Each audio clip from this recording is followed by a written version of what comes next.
আজমিরা হসপিটালে দুইটা কি মেয়ে বাবু না? দুইটাই মেয়ে। ও আচ্ছা, এটা ছেলে বাবু, এটা মেয়ে বাবু হয়েছে। আলহামদুলিল্লাহ বাবু দুজন খুব ভালো আছে। ছেলে বাবুর ওজন হচ্ছে প্রায় 3.5 কেজি, আর এই বাবুর ওজন 3 কেজি 200 গ্রাম। এই বাবু ব্যাগে হয়েছে, মানে বাবুর মার হচ্ছে 6 বছর আগে হচ্ছে একটা সিজার ছিল, আর এটা 6 বছর পর নর্মাল ডেলিভারি হলো। উনি নারায়ণগঞ্জ থেকে এসেছে।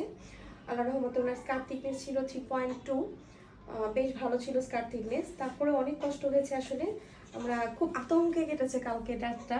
মানে নর্মাল ডেলিভারি প্রচুর হয়, কিন্তু কালকে আমরা আসলে কি বলবো, এই বাচ্চার মার যেমন এইচবিটি হাই ছিল, অ্যালকালাইন ফসফেট হাই ছিল।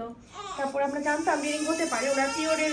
ওকে ওকে ওকে ওকে ওকে ওকে ওকে হ্যাঁ হ্যাঁ হ্যাঁ ওকে ওকে ওনার পিরিয়ডের হিস্ট্রি ছিল, প্রথম 2 দিন অনেক হ্যাভি ব্লিডিং থাকতো। তো সব কিছু মিলে আমরা জানতাম যে ডোনার লাগবে। তো যাই হোক, একটু ডোনার মানে রেডি করতে ওনাদের একটু লেট হয়ে গিয়েছিল, ব্লিডিং হচ্ছিল প্রচুর। এই জন্য ইমার্জেন্সি 2 ব্যাগ ব্লাড লেগেছে।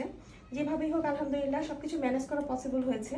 তো ব্লিডিং শেষ হওয়ার হতে না হতে আবার এই বাবু যেহেতু ভিব্যাক ছিল, টেনশন থাকে ভিব্যাক হলে যে কোনো সময় রাপচার হয়ে যাওয়ার সম্ভাবনা থাকে কারো কারো। এই জন্য আমাদের সেট আপ তো আগে থেকে রেডি থাকে। তো এমন একটা সিচুয়েশন হয়েছিল, বাচ্চা লাস্ট মোমেন্টে হওয়ার মানে যখন হবে তখন মনে হচ্ছিল যে বাচ্চা পিছিয়ে যাচ্ছে। তখন তো আমি ভয় পেয়ে গেছি যে আসলে তাহলে মেবি রাপচার হয়ে গেছে, তাহলে তো আপনার সিজার করতে হবে এবং বাচ্চাটা বাঁচবে কিনা।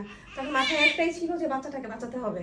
তো বাচ্চা আলহামদুলিল্লাহ সুন্দর করে মানে ভালো মতো হয়েছে, কান্না করেছে। তারপরে আর সব কিছু করে দেখলাম অ্যাকচুয়ালি রাপচার হয়নি। তো আসলে খুবই ভয়ে এবং আতঙ্কে কেটেছে কালকেরা। ওনারাও জানতো যে ভিব্যাক করতে গেলে, আর যারা ভিব্যাক করবেন তারা কখনোই সাহস করবেন না বাড়িতে ভিব্যাক করার, কারণ ভিব্যাকের কিন্তু দেখা যায় অনেক রিস্ক থাকে। হ্যাঁ, আমরা যদিও সব কিছু দেখে নিই, দেখে নেওয়ার পরেও কিন্তু রিস্ক থাকে।